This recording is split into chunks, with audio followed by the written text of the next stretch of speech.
Nandito natin si Paul. Bakit talagang nagawa. So ngayon, pinunta ko siya in 1 hour. Recover hanggang nakarecover ako sa Dr. Bas Hospital. But first, ang after po natin is yung sa loob natin. Kailangan natin ayusin muna yung sa loob, yung spiritual. Ang tanong ko lang, wala ba tayong mga hinaragay? Wala ba tayong magali?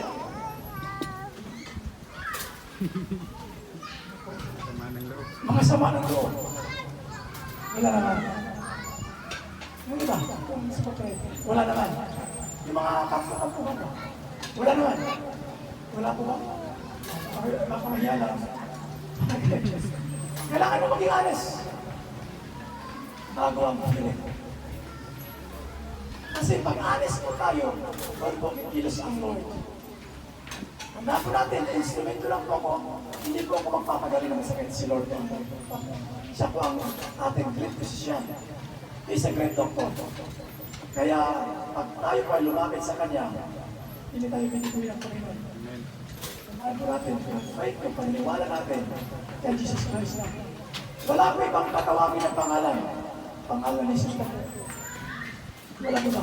It's the name of Jesus Christ. Ibig sabihin, wala po ibang Panginoon. It's Jesus Christ na. Siya yung kilala ko na doktor. Siya yung kilala ko na nagpapagaling ng mga sakit. So, yung iba dyan, relax na muna. Habang tayo ay mag-worship at saka mag-start ako ng healing session, mag-lead ako sa iyong prayer. So, pwede ba yung, di ba ba yun? Pwede ba kumukuha ng malapit natin sa prayer?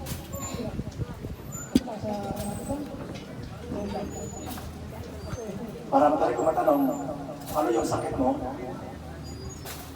Okay.